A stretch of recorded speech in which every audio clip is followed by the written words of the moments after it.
how to set up your business email on your iPhone. So we're going to need to go to settings. So let's find wherever that icon is. Confidently. Let's grab the settings. Hopefully you've been given, talking about settings, at least 4 settings from your service supplier. Now we want to go down and find apps. So once you're there, you can go at the bottom and type mail, search it that way. You could also scroll up and down to find mail, or on the right hand side on the current operating system for the iPhone, if we tap M, it'll jump us to the M apps. So we want mail. In my case, I've already got 7 accounts already set up. So if you tap mail accounts, scroll down to where it says add account. So we want to add account. This bit here, ignore this, just look, choose from a list.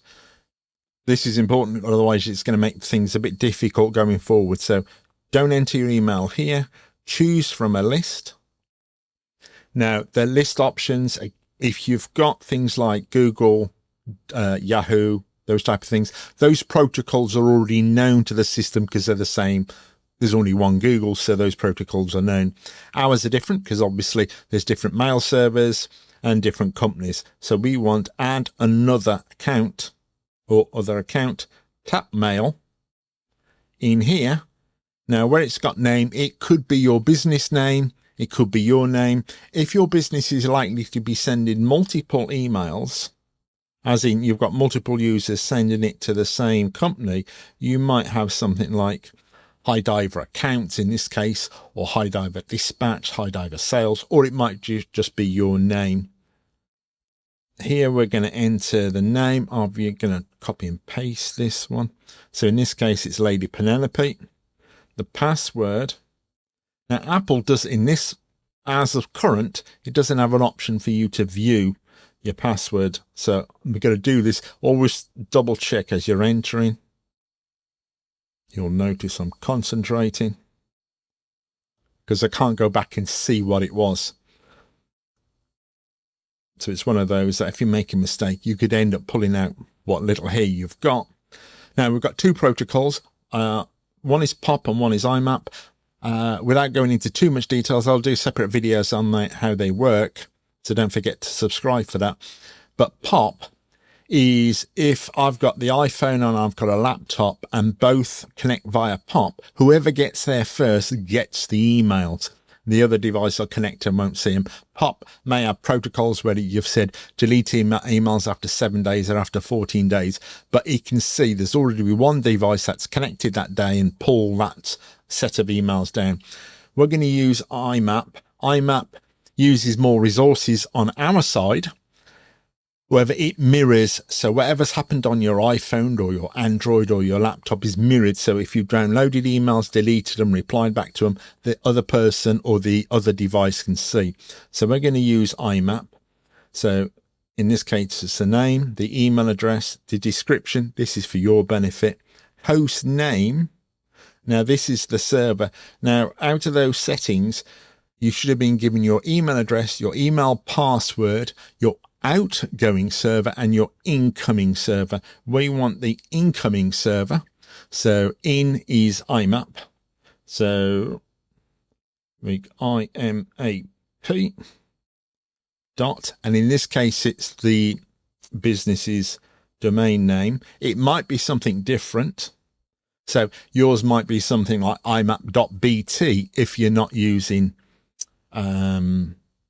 your business outgoing service. So they're not always the same. So just double check with the information you've been given. So let's spell this correctly, otherwise this is going to be painful going forward. So trying to error. So idiver.co.uk. The username in this case is the email address. I'm going to paste that there. The password is the same. I'm assuming it's got it right. The outgoing is SMTP. Now, again, we've got other servers that doesn't have this name. It has something different. So just check the settings you've been given. So it's idiver.co.uk. Username, again, in this case, it's the email address. We will be doing videos on putting your signatures at the bottom of your outgoing emails, both on desktop and on mobile, on how to manage your emails so you don't run out of space. So tap subscribe if you think that's useful. The password, it will be useful, so tap subscribe. The password is the same as previous, so it's, in this case, it's 5, 4. If anybody knows where the characters are from, Lady Penelope, let us know in the comments, and it's a hashtag. And if you're watching this, just type what type of business you do. So if you do plumbing, if you do accounting or whatever, just let us know in the description the type of business you do. So that let everybody know what you do anyway. No links. So double check that looks okay. I'm going to say next. Sometimes it works sweetly. Sometimes it'll just pop up to say, you know, why aren't you using iCloud? That looks to be working fine. Yeah, I do think it is a challenge not being able to see the password. So what things are you going to synchronize on this account? So you could say mail. You could also use notes if you're using your particular account for managing your notes. I'm going to say save to that. That account has now been added. It's now prompting me to add another one. Again, always remember, we'll go and check the email program in a moment. But if you're going to do this, choose from list, don't enter the details in, otherwise it fills in a box and you can't see the boxes you really need to fill in. So now I'm going to come out of this. Let's go to the mail program. I'm going to tap that. You can see here I've got multiple accounts, but I'm going to go to High Diver. It's already pulled that email. So that's an email. This you wouldn't see. This is, I've got another account on here.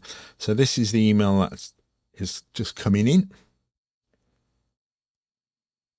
So that's how you send and receive via the Apple native app using your business email account.